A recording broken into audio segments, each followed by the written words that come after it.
हामिदन व मुसल्लियन व मुसल्लिमा अम्मा बाद। रब्बि इश्रह ली सदरी व यस्सिर ली अमरी वहलुल उक़दतम मिन लिसानी यफ़क़हू क़ौली। व क़ाल अन्नबी सल्लल्लाहु अलैहि वसल्लम अल हयाउ शुअबतुम मिनल ईमान। व क़ाल अन्नबी सल्लल्लाहु अलैहि वसल्लम मा कानल हयाउ फ़ी शैइन इल्ला ज़ानहु व मा नुज़िअ फ़ी शैइन इल्ला शानहु। रवाहु तिर्मिज़ी औ कमा क़ाल अलैहि सलातु वस्सलाम। ए बाद सबा कमली वाले से जा कहियो पैगाम मेरा, कब्ज़े से उम्मत बेचारी के दीन भी गया दुनिया भी गई।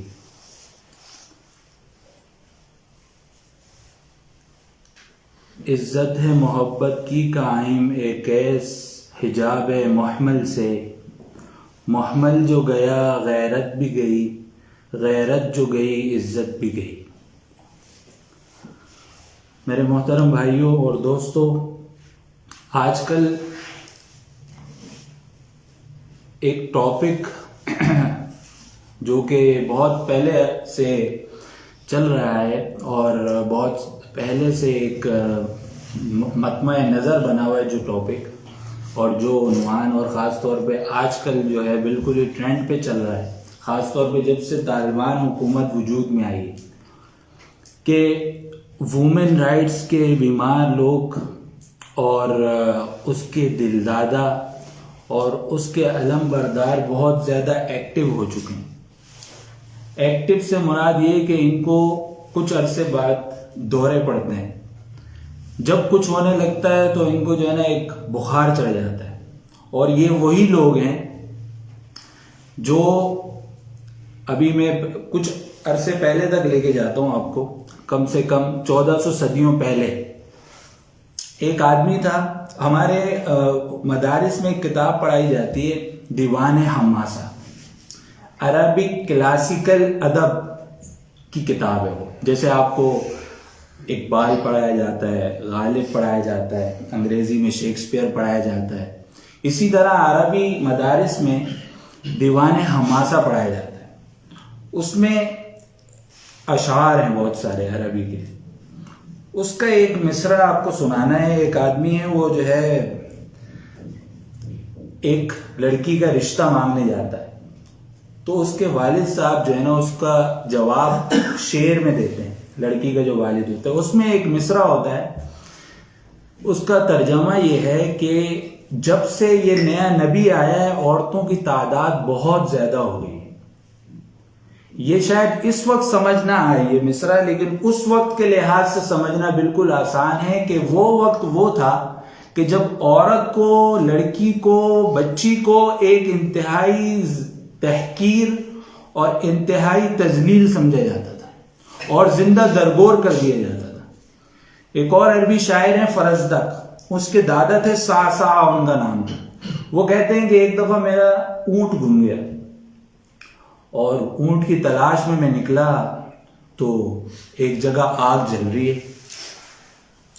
मैंने उससे कहा कि यार मेरा ऊंट गुम गया है और मैं उसकी तलाश में यहाँ तक पहुंचा हूं, तो मैं चाहता हूं कि रात आपके यहाँ बसर करूं।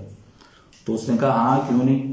फिर उसने कहा कि आप बाहर क्यों बैठे हुए, आग सेंक रहे हो, इतनी सर्दी है, अंदर क्यों नहीं जा रहे। तो उसने कहा कि अंदर जो है मेरे बच्चे की विलादत होने वाली है, तो इस वजह से मैं उसका इंतजार कर रहा हूं। और फिर साथ ही शोर मचा के कहता है अंदर के अगर बच्चा हो तो मुझे बुलाना, लेकिन अगर बच्ची हो तो पिछले ही खेमे से बाहर चले जाना और वहीं गड्ढे में दफना देना इसको। ये वो वक्त था। तो जो दादा थे फरजदक के सासा, उन्होंने कहा कि वो सोच में पड़ गए कि यार ये क्या चक्कर है। उस टाइम इस्लाम नहीं आया था। तो उन्होंने कहा कि मैं जो है तुम्हें अपना ऊंट देता हूं एक, और तुम उसके बदले में जो है ना ये बच्ची मुझे बेच दो। उसको थोड़ी देर में पता चला कि बच्ची पैदा होगी, तो उसने कहा कि दफना दो उसको। तो उसने कहा यार दफनाओ नहीं, मैं अपना ऊंट तुम्हें देता हूं, इसको तुम रखो और बच्ची मुझे दे दो।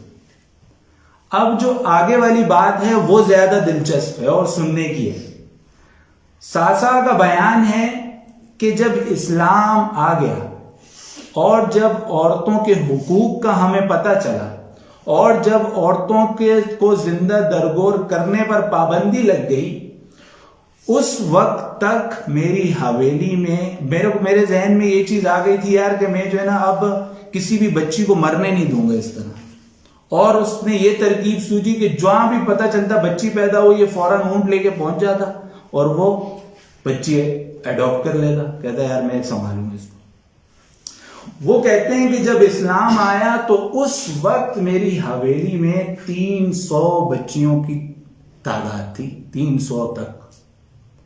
यानी इतना आम रुझान था कि बच्ची पैदा नहीं हो। वइज़ा बुश्रा अहदुहुम बिल उनसा ज़ल्ला वजहुहु मुस्वद्दन व हुवा कज़ीम। कुरान ने इसकी अजीब ताबीर पेश की है कि जब उनको खुशखबरी सुनाई जाती बच्ची की तो उनका चेहरा बिल्कुल काला हो जाता और वो अंदर ही कुड़ने लगते कि यार बच्ची क्यों पैदा हो गई।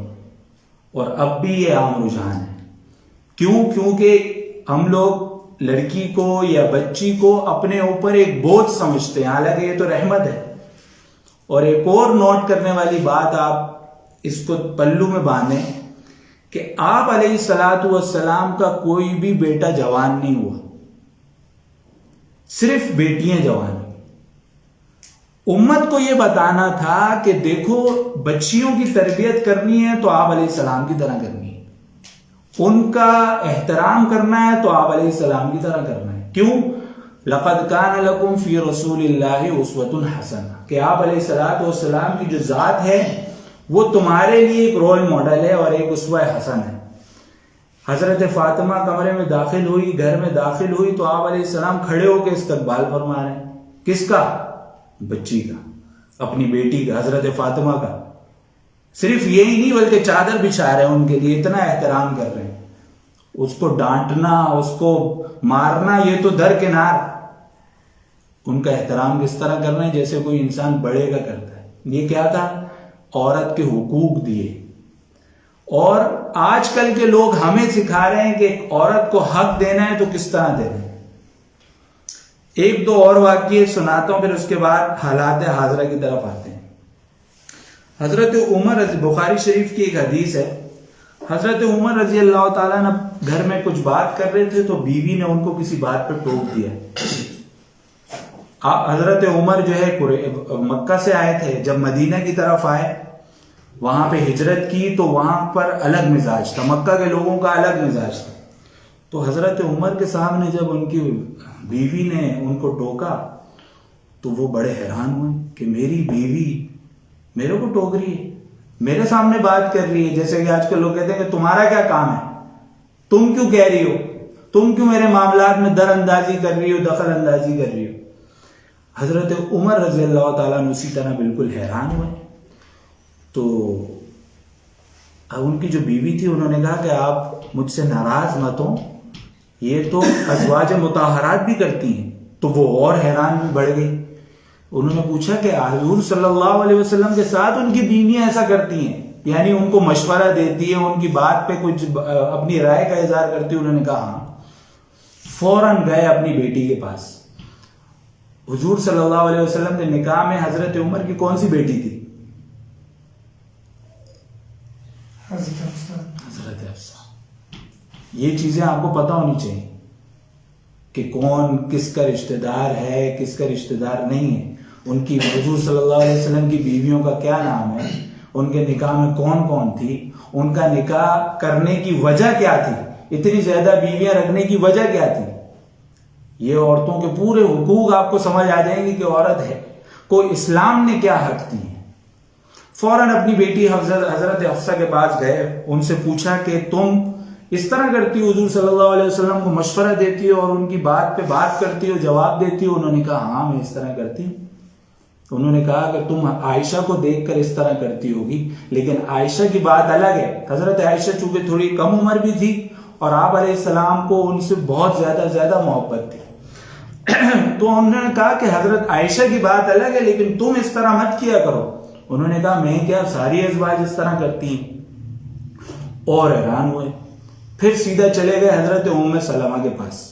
उम्मे सलमा हजरत उमर रजी अल्लाह ताला की कजन भी थी और थोड़ी सी उम्र रसीदा भी थी, मैच्योर खातून थी। उन्होंने कहा कि इनसे मैं जरा बात करता हूँ, इन लोगों को छोड़ो। हजरत उम्मे सलमा के पास गए जब हजरत उमर, तो उनसे फिर यही सवाल किया। तो हजरत उमर ने कहा, हजरत उम्मे सलमा ने उनको डांट दिया कि तुम जो है दीन के मामले में भी बोलते हो, मेरे शौहर और मेरे मामले में भी बोल रहे हो। यानी तुम जो है दीन के मामले में तो तुम दरअंदाजी करते हो, लेकिन मेरे और मेरे शौहर के बारे में क्यों भाई? यानी हुजूर सल्लल्लाहु अलैहि वसल्लम अगरचे एक नबी हैं, इमामुल अंबिया हैं, लेकिन अपने घर में अपनी बीवी का मशवरा भी ले रहे हैं। ये चीज बताना मकसूद है। हजरत उमर रज़ी अल्लाह ताला अन्हु और हैरान हुए, मस्जिद नबवी गए, आप अलैहिस्सलातु वस्सलाम जलवा फरमाए। आप अलैहिस्सलातु वस्सलाम से यही कहा, यही बात की, और आप अलैहिस्सलाम को थोड़ा सा रंजीदा देखा तो दिल में ये सोचा कि यार मैं हुजूर सल्लल्लाहु अलैहि वसल्लम को थोड़ा हंसा, यानी खुद तो बहुत हैरान था लेकिन साथ में सवाल भी किया।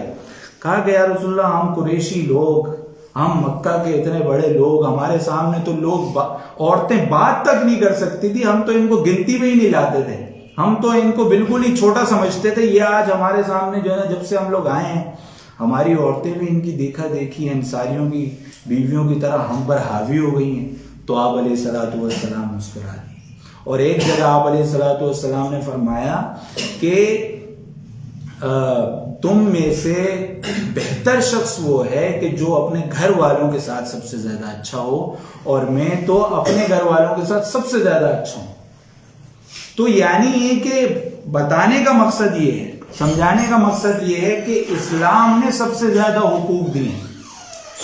ये चीज एक और समझ, कहते हैं कि भाई तालीम के हुकूक देने चाहिए और जो है पढ़ने के हुकूक देने चाहिए। तो आप देखिए कि हजरत आयशा रज़ी अल्लाह ताला अन्हा, आप अलैहिस्सलातु वस्सलाम की वफात के बाद 40 साल तक उम्मत को दर्स देती रही, पढ़ाती रही, समझाती रही।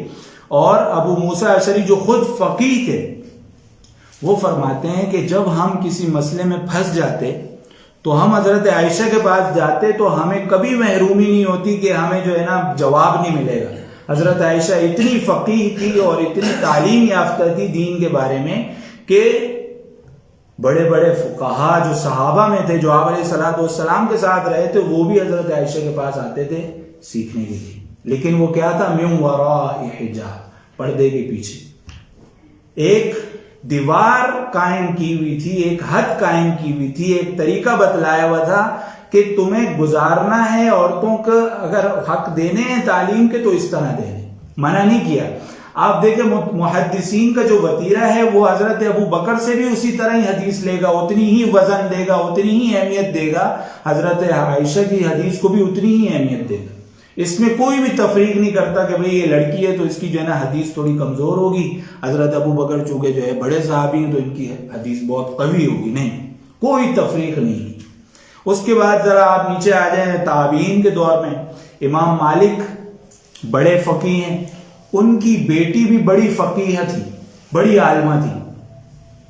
और जब कोई पढ़ रहे होते, कोई बच्चा, कोई उनका तालिब इल्म और कोई गलती करता तो वो जोर से पर्दे के पीछे से यूं डेस्क बजाती कि भाई इसने गलती की है, आप मुतवज्जो हो जाए। इतनी फकीह थी। इमाम शाफी की वालिदा एक जगह काजी ने बुलाया और किसी मामले में उनको गवाही देनी थी। अब देखें, औरत है लेकिन उनका इल्म को देखें, जाहिर है इल्म तभी आता है जब इल्म हासिल किया जाता है ना, और इल्म हासिल किया किस तरह जाए वो तरीका आप अहादीस में देखें, किस तरह पर्दे में रहकर भी इल्म हासिल किया। काजी ने कहा कि मैं एक औरत को अलग करूंगा और दूसरी औरत को अलग करूंगा, ताकि जो है ना मेरे को पता चल जाए कि तुम दोनों की गवाहियों में क्या वो है। ऐसा ना हो कि तुम अलग गवाही दे रही हो, वो अलग गवाही दे रही हो, दोनों में जो है ना वो होना चाहिए, लेकिन साथ दोगी तो दोनों एक ही जैसी कर लोगी, एक ही बात बना दोगी। तो जो इमाम शाफी की जो बीवी वालिदा थी, उन्होंने उनको कहा कि आपको किसने हक दिया है इस बात का कि मैं अलग गवाही दूं और ये अलग गवाही दे। हालांकि कुरान में तो ये है कि एक औरत भूल जाए तो फतुज़क्किर इहदाहुमुल उखरा, अगर एक औरत बोलने लगे तो दूसरी औरत उसको याद दहानी करा दे, यानी दोनों औरतें एक साथ गवाही दें। कुरान में तो ये है। तो इमाम जो काजी था वो हैरान हुआ कि एक औरत के पास इतना ज्यादा इल्म। एक दफा हजरत उमर रजी अल्लाह तआला अन्हु खड़े हुए मिंबर पे और फरमाया कि आजकल जो है बहुत ज्यादा लोग मेहर दे रहे हैं औरतों को, और जो है ये सही नहीं है, लिहाजा अपने मेहर को मुकर्रर करो। एक आज से मैं मेहर को 400 दिरहम मुकर्रर कर रहा हूं, क्योंकि तुम लोग बहुत ज्यादा मेहर मुकर्रर करते हो और देते नहीं हो। आजकल भी यही चल रहा है, मेहर 5 लाख 10 लाख रख देते हैं लेकिन वो बीवी को देते ही नहीं है कुछ, हालांकि ये सही नहीं है। जब मेहर मुकर्रर कर लिया, एक घर में आ गए तो मेहर देना वाजिब है। ये कर्ज है कि जो बीवी को देना लाजमी है। आपने जब मेहर मुकर्रर कर लिया तो वो देना लाजमी है, नहीं कि बीवी तो कहती है माफ कर लो या नहीं। फुकाहा ने लिखा है कि अगर वो शख्स मर गया जिसने बीवी को मेहर नहीं दिया, तो जब वो मर जाए तो उसकी विरासत में से बीवी को वो मेहर पहले अदा किया जाएगा, कर्जदारों से भी पहले, कि ये भी एक कर्ज है। तो ये कर्ज देना लाजमी, ये मेहर देना लाजमी है। बहरहाल हजरत उमर रजी अल्लाह तआला अन्हु ने ये उनसे कहा, ये अपने मजमे में खुतबे में कहा कि अब से 400 दिरहम से ज्यादा कोई मेहर नहीं दे। तुम लोग इतने ज्यादा मेहर लिखवाते हो लेकिन देते 1 रुपये भी नहीं हो। हजरत उमर रजी अल्लाह तआला अन्हु खुतबा देकर नमाज पढ़ा के बाहर आए तो एक औरत ने पकड़ लिया, कहा कि अमीरुल मोमिनीन ये क्या बात कर दी आपने, 400 दिरहम मुकर्रर कर दो, और ये आपको कहाँ से बताया, आपको किसने ये चीज बताई, आपको किसने ये इख्तियार दिए कि आप मेहर को मुकर्रर कर दें। तो हजरत उमर कहते हैं कि तुम्हें कुरान में और हदीस में तो कोई वो नहीं है। उन्होंने कहा कैसे नहीं है, मैं तुम्हें बताती हूँ। कौन बता रही है? एक बूढ़ी अम्मा। किन को बता रही है? हजरत अमीरुल मोमिनीन हजरत उमर बिन खत्ताब को बता रही है। इल्म का आप वैल्यू देखिए और कदर देखिए कि औरत के पास भी है लेकिन उन्होंने कहीं से हासिल किया है, लेकिन तरीकेकार से हासिल किया है, और इस्लाम ने ये इजाजत दी है कि आप इल्म हासिल करें।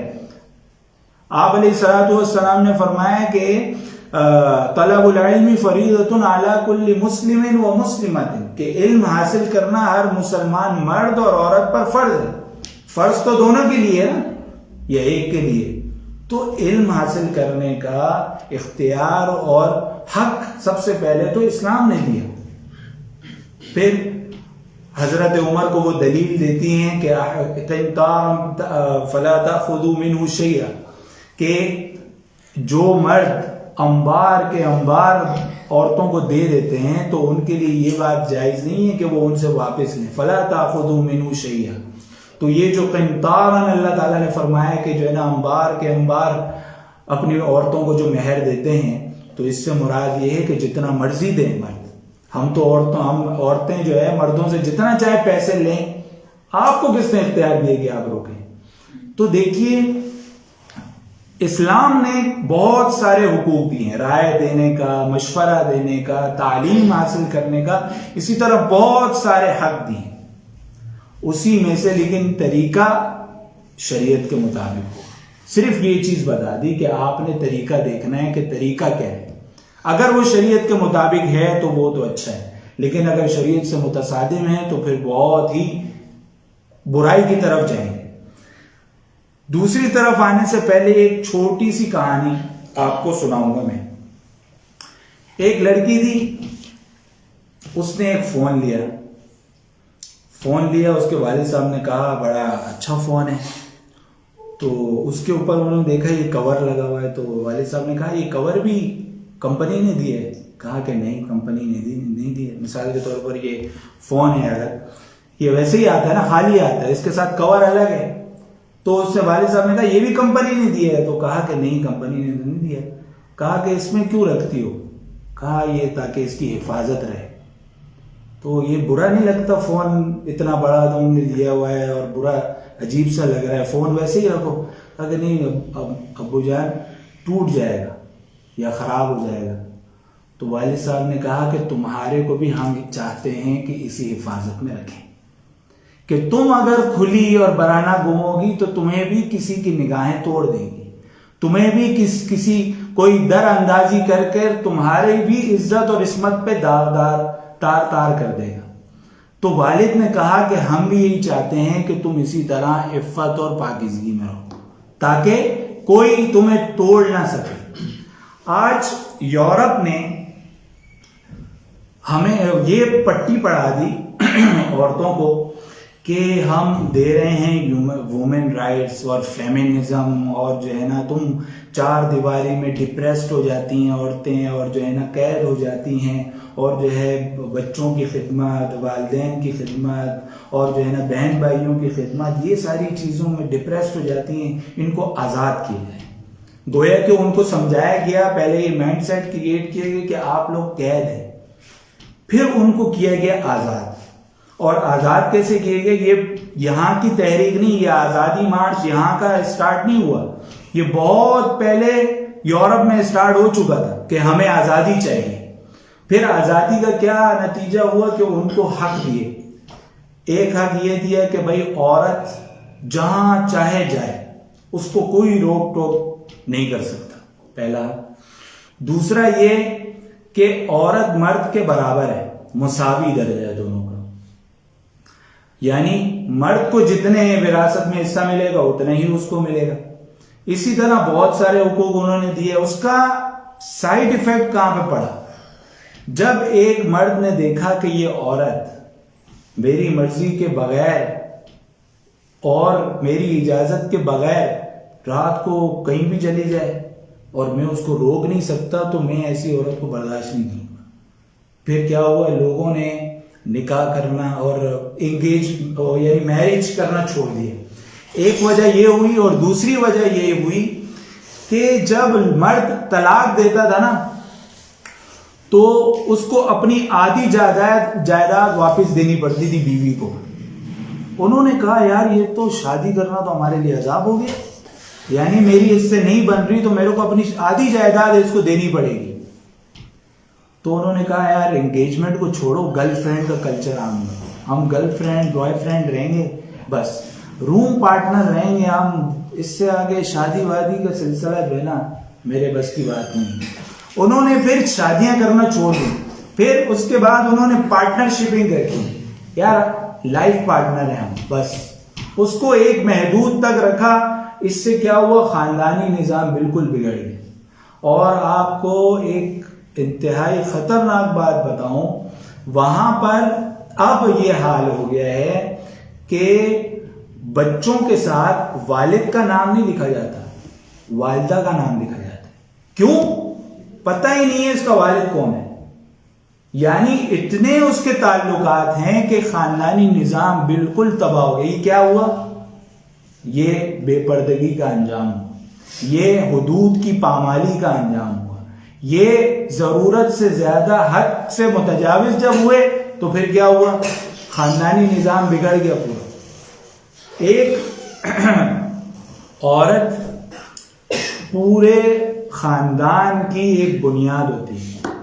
अगर आप देखिए एक बिल्डिंग बन रही है, उसका अगर ढांचा शुरू में ही टेढ़ा हो तो ऊपर जाके सीधी हो जाएगी क्या? वो तो मुकम्मल टेढ़ी होगी। इसी तरह जब एक बुनियाद मजबूत नहीं होगी तो फिर वो पूरा का पूरा ढांचा खराब हो जाएगा। जब उन्होंने ये चीज जहन में डाली औरतों की आज़ादी और ये और फना और दूसरे तरीकों से, फिर क्या किया उन्होंने? औरत को बाहर निकाला। वो पहले एक की खिदमत करती थी, अब वो एयर होस्टेस बनी तो पता नहीं कितनों की खिदमत कर रही। पहले वो एक घर में रहती थी, तो जब बाहर निकली तो पता नहीं किसके सेक्रेटरी है तो उसकी खिदमत कर रही है। कई तिजारती कंपनियां हैं तो उसके एक एक उज़्व को एक नंगा करके अपनी चीजें बेच रहे हैं। तो ये सारी चीजें फिर उसका नतीजा है। जब बेपर्दगी होती है तो फिर उसके ऊपर बहुत सारी खराबियां आती हैं।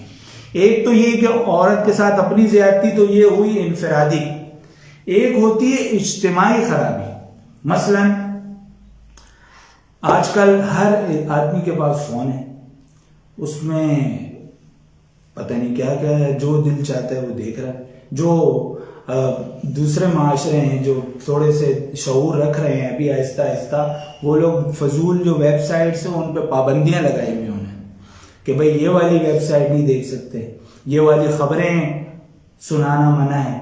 हमारे यहाँ तो कोई चेक एंड बैलेंस है ही नहीं, बच्चों को फोन दे दिया तो बस गए। इसी तरह हमारे यहाँ खबरें नाउजुबिल्लाह इस तरह की, आप कभी खबरें सुनने बैठ जाएं तो पता नहीं जो गुनाह हमने सोचा हुआ भी नहीं होता तो वो भी खबरों के जरिए हमें पता चल जाता है, अच्छा यार ये भी होता है। यानी कि जहन बिल्कुल खराब हो रहा है। किस वजह से? वो इस वजह से, फोन की वजह से। सबसे पहली चीज जो मर्दों के लिए अहम है वो ये है कि अपनी निगाहों की हिफाजत करें। आज से तकरीबन 8 साल पहले या 9 साल पहले मैं राबिया में था, तीसरे आलिम की तीसरी जमात होती है, उसमें हमारे उस्ताद ने एक वाक़या सुनाया। एक आदमी बहुत ही ज्यादा गुर्बत का शिकार हो गया, फाके आ गए। उसकी 2-3 बेटियां थी। बड़ी बेटी ने कहा कि मैं कुर्बानी दूंगी, मैं काम करूंगी। उसको पता नहीं लोगों ने बहुत उकसाया, तंग किया और फना। ये बात सच्चा वाक़या था, कॉलम में भी आया था किसी। तो उसने कहा कि ये सारी चीजें नहीं हो रही, अब मैं अपने जिस्म को बेचूंगी और अपने आप को बेचूंगी। और वो इस तरह की मंडियों में जहां औरतों की खरीदो फरोख्त होती है और नाउजुबिल्लाह न जाने क्या क्या होता है, तो उसने वहां जाके खड़ी हो गई। वहां जाके खड़ी हुई, पहली रात खड़ी हुई, किसी आदमी ने उसको देखा तक नहीं। और भी औरतें थी, उनके साथ चले गए, उसको लेके चले गए, लेकिन वो औरत अपनी जगह पे खड़ी हुई, उसको कोई गाग नहीं मिला। दूसरी रात भी इसी तरह हुआ, तीसरी रात भी उसी तरह हुआ, कोई आदमी उसकी तरफ देखा तक नहीं। तीसरे दिन जब घर आई और वालिद साहब से कहा कि आज भी कोई गाग नहीं मिला, हालांकि जो है ना ये तो औरतों की मंडी में वहां जाते हैं, मेरे को किसी ने देखा तक नहीं। अब ये बात सुनने की है वालिद का जवाब। उसने कहा मैंने आज तक किसी गैर लड़की को नहीं देखा, तो ये कैसे हो सकता है कि अल्लाह किसी गैर की नजर मेरी बेटी पे डाले। तो असल चीज ये है कि हम पाक दामन हों। अगर आप कॉन्टेक्स्ट को समझेंगे ना, ये जो पर्दे की आयत नाजिल हुई हैं, एक सूरह, मैं कहा करता हूं कि सूरह अहज़ाब और सूरत नूर, ये तो औरतों के लिए इसकी तफसीर पढ़ना लाजिम और फर्ज होनी चाहिए कि औरतें पढ़ें कि हमारे क्या हुकूक हैं। कोई घर में आए तो किस तरह आए, किसी से बात गैर महरम से करनी है तो भाई सख्त लहजे में करनी है, ये नहीं कि दिल लुभाओ उसका, सख्त लहजे में, कि पता चले कि भाई औरत है, ये कोई बाजार की रखी हुई चीज नहीं है कि जो चाहे अपना जो है ना लुत्फ लेके और चला जाए। नहीं, ये कोई टिश्यू पे बनी कोई मजबूत किरदार है एक औरत। ये नहीं कि बाजार की चीज है और ये तो घर की मलका है, ये शमे महफिल नहीं है कि हर कोई देखता रहे। एक मजबूत किरदार अल्लाह ताला ने उसको दिया है। तो उस आदमी ने ये कहा कि देखो, तो असल चीज समझने की ये है कि हम लोगों का अपना किरदार मजबूत हो। और मैं बता रहा था कि जो आयत देखे तो 5 और 6 हिजरी के दरमियान ये आयतें नाजिल हुई पर्दे की। उससे पहले तलाक, निकाह और दूसरी तीसरी चीजें, लेकिन 5 या 6 हिजरी में नाजिल हुई। और फिर औरत के किरदार पे बात आई तो ये जहन में एक बात आई, हजरत हिंद मक्का की औरत थी, हजरत सुफियान की बीवी थी उस टाइम। और जब ये काफिरा थी ना, उस टाइम आपको पता है हजरत हमजा रजी अल्लाह तआला अन्हु का मसला किया गया था, उनके एक एक उज़्व को काटा था। और जिस औरत ने गुलाम को पैसे दिए तो उनका नाम वही थी हजरत हिंद, और उन्होंने उनके कलेजे को भी चबाया था। इतनी सख्त किस्म की औरत। इस्लाम जब लाई, सारी बुराइयां एक तरफ वो थी, वो इस्लाम काना कबल हो, इस्लाम जब इंसान ले आता है तो पिछली जितनी भी खताएं की होती हैं अल्लाह ताला फरमाते हैं मैं सबको माफ कर देता हूं। तो वो सारी चीजें तो एक तरफ। फिर उसके बाद वो सहाबिया बनी।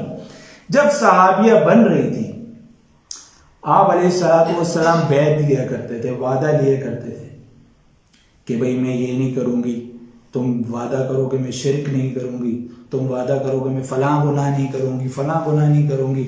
हजरत हिंद ने सारे वादे किए। एक और वादा हुजूर सल्लल्लाहु अलैहि वसल्लम ने लिया।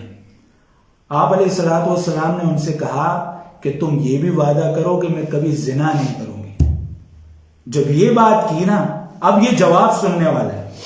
हम लोग कहते हैं भाई हम बहुत ब्रॉड माइंडेड हैं और बड़े शरीफ हैं, उनका किस माहौल में है? काफिर माहौल में, जहां हर जगह शिर्क और जुल्मत और अंधेरा और गुनाह और मासी छाए हुए हैं।